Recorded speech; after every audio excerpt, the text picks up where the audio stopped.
That's right. Since 2010, the Military Family Parole in Place program has been in effect. 20,000 people, we believe, under the Trump administration were paroled in under that program, or sorry, were granted parole in place under that program.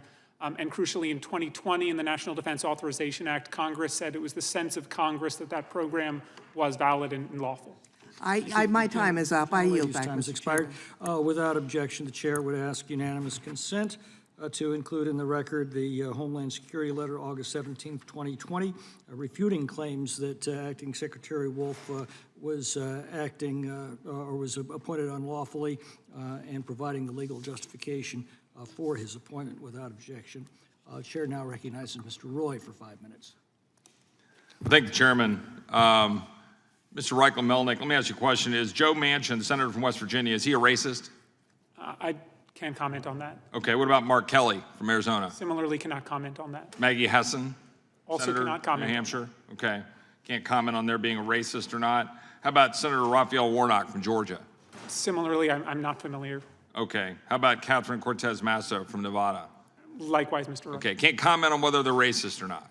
I don't have an opinion as to the matter. Okay, because you called me a racist. And you called me a racist because I said that Title 42 should be enforced.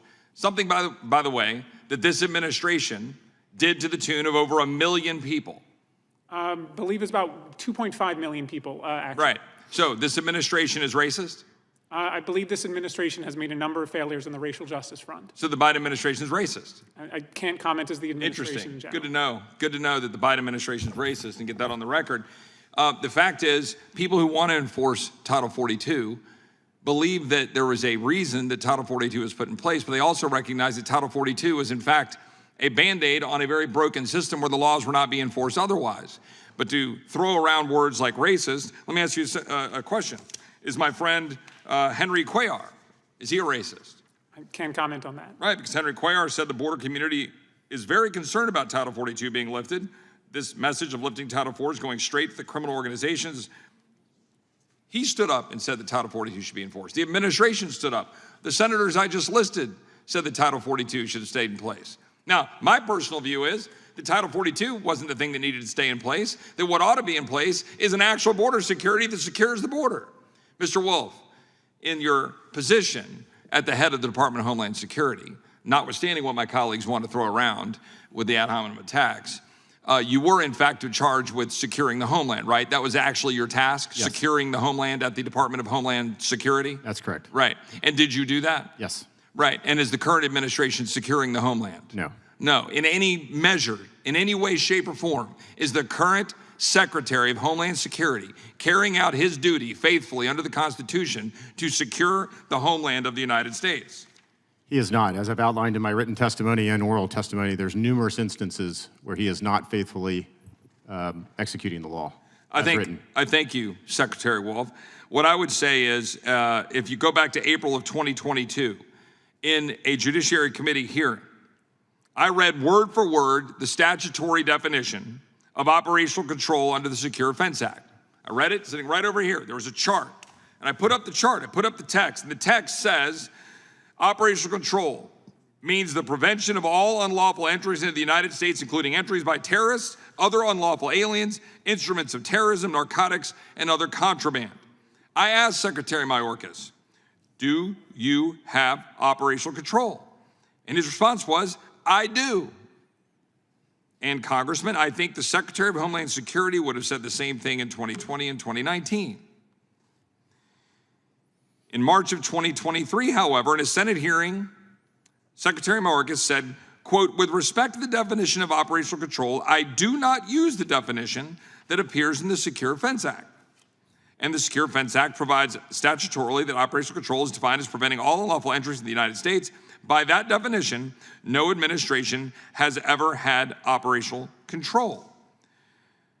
Just 2 weeks prior, United States Border Patrol Chief Raul Ortiz answered, no, sir, when asked by Homeland Security Chairman Mark Green, does DHS have operational control of the entire southwest border? So the United States Border Patrol Chief Raul Ortiz says, we do not have operational control of the border.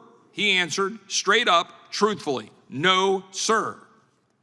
Why was it that the Secretary of Homeland Security, when I asked him that question, he said, yes, we have operational control. He said, I do, to be more precise. But then in the Senate, he comes back and says, oh, but no, I'm sorry, if you use that definition, you know, the one in the statute, no one has ever had operational control. What is your response to that, and how would you characterize having operational control of the border, as you would say in the previous administration compared to current? Well, I would certainly talk about my time in the Trump administration, and if I were to get asked that question, whether we had operational control, the answer was no, we did not. Neither was the border secure, and I think words matter here. Those are very definitive statements. I always talked about how we were making the border more secure, or it was the most secure in our lifetime. But to say that you have complete operational control, to say that the border is closed, to say that it is secure, you're hiding the ball from the American people. You're not being transparent. And it's for a purpose, I think you can only guess, a political purpose, but it also defies what the men and women of the Border Patrol and others are doing down there. When they see their political leadership make these sorts of statements, it's so bad it's hard to find words. They don't know what to think, because they are on the line. They are on that border every single day, watching the hundreds of thousands of individuals walk past them that they have to process. And they see that someone is saying that this border is secure. Or you see the 200 known or suspected terrorists that have come across this border in the last 2 years, but somehow that border is closed and secure. I don't understand it. Yeah, kind of like accusing people of whipping migrants at the border. I yield back. Time's up. Mr. Correa. Thank you, Mr. Chairman. Mr. Melnick, just the Secretary doing his job, Mr. Mayorkas. Before you answer that, let me just say that General Kelly, former Secretary of Homeland Security, heard him say a couple of times that border security does not end or begin at the border. And today, as you look at the world, it's pretty safe to say, post-COVID, economies around the world are devastated. The only real game in town is the United States.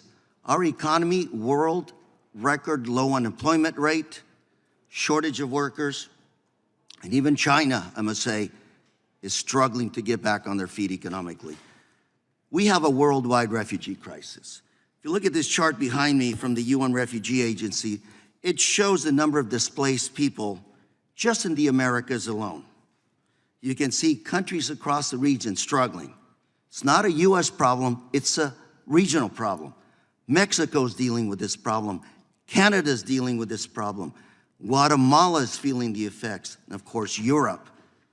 Further south, Colombia. If you look at this chart, Colombia is really struggling. And I must say, refugees are braving that trip north.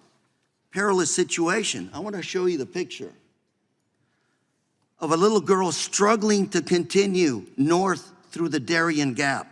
This little girl lost her mother, and another refugee going north is trying to help her survive. If refugees are willing to do this, you can imagine the challenges at home.